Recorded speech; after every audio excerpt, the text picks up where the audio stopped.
Hey everyone, welcome back to Better Young Men. If you're here, chances are you've recently gone through a breakup. First off, I'm sorry you're going through this, but trust me, you're not alone. Breakups are a part of life, and while they hurt, they don't have to define you. Today we're going to talk about how to get over a breakup and come out stronger on the other side, so let's dive in. Step 1 to healing is giving yourself permission to feel. It's a crucial step that many overlook, thinking they need to be strong or move on quickly. It's okay to feel sad, angry, or confused. These emotions are natural responses to loss and change. Bottling up your emotions will only make things worse. Suppressing your feelings can lead to more significant issues down the line, both emotionally and physically. Let yourself experience the pain, the hurt, the anger. These feelings are valid and deserve to be acknowledged. Acknowledge those feelings, don't try to suppress them. By facing them head-on, you allow yourself to begin the healing process. One of the most powerful things you can do during this time is to write down your thoughts and feelings. Putting pen to paper can be a release. Journaling can be incredibly therapeutic. It provides a safe space for you to express yourself without judgment. I had a friend, John, who went through a really tough breakup. He was devastated and didn't know how to cope. He felt lost and angry. The emotions were overwhelming and he didn't know where to start. So, I suggested he start a journal. I told him it might help him sort through his feelings. He was hesitant at first, but he decided to give it a try. It wasn't easy for him to start, but he pushed through. John started writing about everything he was feeling, the good, the bad, the downright ugly. He poured his heart out onto those pages. He wrote about his feelings of betrayal, the moments that hurt the most, the sadness that seemed to engulf him, making it hard to see a way forward, and the confusion that clouded his mind, making everything seem uncertain and unclear. What he found was that by putting those feelings into words, he was able to process them in a healthier way. The act of writing gave him clarity. He began to understand his emotions better, and that understanding became the first step toward moving past them. It was a gradual process, but it was progress. Think of your emotions like a storm. They can be intense and overwhelming, but they are temporary. You can't just wish the storm away. You have to face it, endure it. You have to weather it, stand firm and let yourself feel the full force of your emotions. Let the rain fall, let the wind blow. Allow yourself to be vulnerable and open to the experience. But know that like all storms, this too shall pass. The sun will shine again, and you will find peace. Give yourself the time and space to heal, without rushing the process. And remember, it's okay to not be okay for a while. Healing is a journey, not a destination.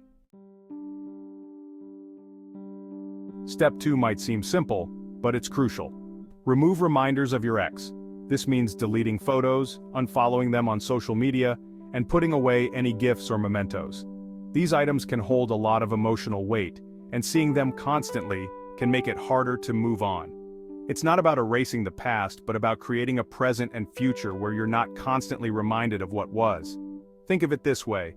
Every time you see a picture of your ex, it's like reopening a wound. The pain resurfaces and it becomes difficult to heal. You might be making progress, but that constant reminder can set you back. It's like taking one step forward and 2 steps back. Out of sight, out of mind. This old saying holds a lot of truth when it comes to moving on from a past relationship. This helps create a clean slate and reduces the chances of triggering painful memories. A clutter-free space can lead to a clutter-free mind.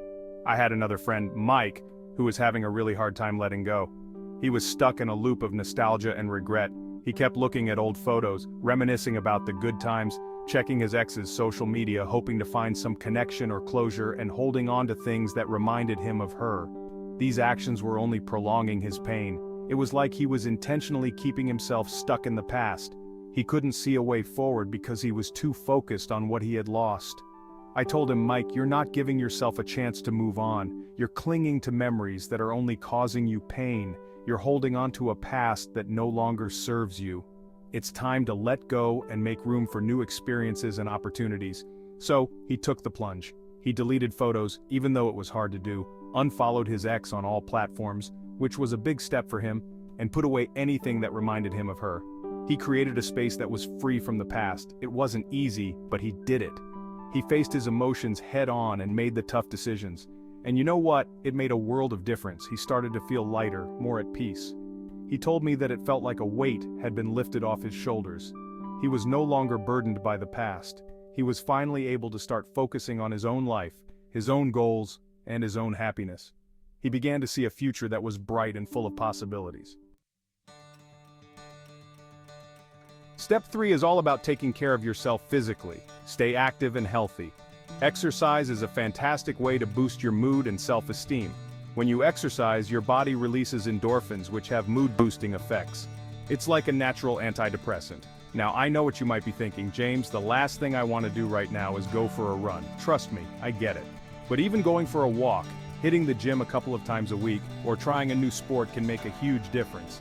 I had a friend, Tom, who was always athletic, but after his breakup, he just stopped doing everything.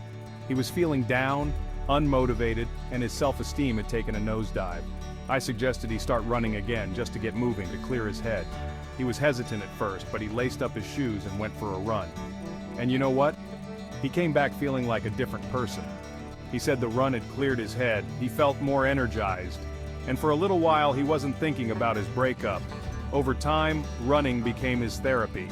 It wasn't just about getting in shape, it was about taking care of his mental health. He found that the endorphins, the fresh air, the feeling of accomplishment, it all contributed to him feeling happier and more confident.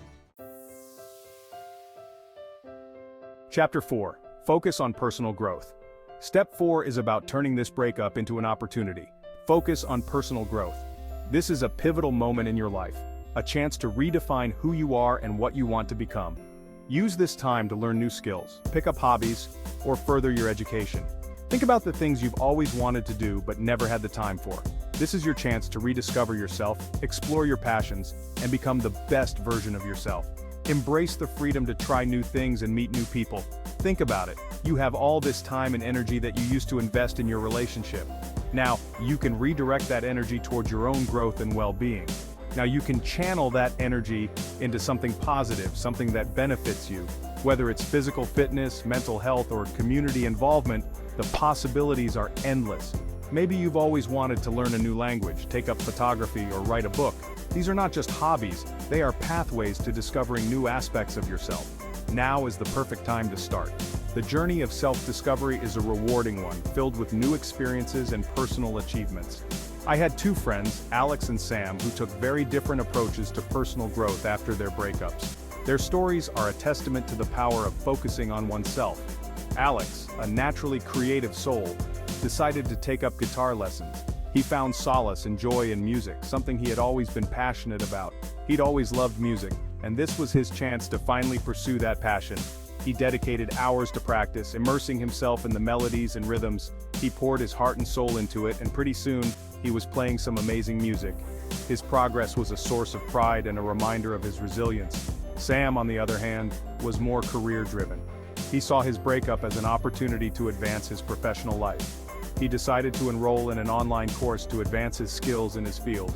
The knowledge he gained was not just academic, it was empowering. He dedicated himself to his studies, and within a few months, he had gained valuable knowledge that helped him excel in his career. His hard work paid off, leading to new opportunities and recognition. Both Alex and Sam found that focusing on personal growth helped them move on and feel more accomplished. Their journeys were different, but the outcome was the same: a renewed sense of purpose and fulfillment. They turned their pain into fuel for self-improvement, and that made all the difference. By investing in themselves, they not only healed but also thrived, proving that personal growth is a powerful tool for transformation. Chapter 5. Reconnect with friends and family. Step 5 is about leaning on your support system. Reconnect with friends and family. Surround yourself with supportive people who care about you. During a breakup, it's easy to isolate yourself, but that's the worst thing you can do. You need your friends and family now more than ever. Remember, you don't have to go through this alone. Your loved ones are there for you, ready to offer a listening ear, a shoulder to cry on, or just some company to take your mind off things. Talk to them, share your feelings, and let them be there for you. I had a friend, Jake, who went through a really messy breakup. He was devastated and felt like he couldn't talk to anyone about it. He withdrew from his friends, stopped going out, and basically became a hermit. One day I called him up and said, "Jake, you need to get out of the house. Come on, let's go grab a beer with the guys." At first he was hesitant, but I managed to convince him. We met up with some of our old friends, and you could see the weight lifting off his shoulders as he started talking, laughing, and just being himself again. He realized that he didn't have to go through this alone. His friends were there for him, ready to offer support and distraction. Chapter 6. Seek professional help if needed. And finally, Step 6. Seek professional help if needed. There's no shame in talking to a therapist or counselor. Sometimes we need a little extra help to navigate through difficult emotions, and that's perfectly okay. Therapists are trained to help you understand your feelings, develop coping mechanisms, and work through emotional baggage. I had a friend, David, who was struggling to cope with his breakup. He had tried everything: journaling, exercising, spending time with friends, but he was still feeling stuck. He was hesitant to see a therapist, but I encouraged him to give it a try. He finally agreed and started seeing a therapist regularly. At first he was skeptical, but after a few sessions, he started to see the value in it. The therapist provided him with a safe space to talk about his feelings, helped him understand the root of his pain, and taught him coping mechanisms to deal with his emotions in a healthy way. David told me that therapy was a game changer for him. It helped him process his emotions, gain a new perspective on the relationship, and develop tools to move on in a healthy and positive way. Remember, asking for help is a sign of strength, not weakness. Remember, breakups are tough, but they can also be an opportunity for growth and self-improvement. By following these steps, you can come out stronger and more resilient. Thanks for watching, and don't forget to like, comment, and subscribe for more content from Better Young Men. You've got this.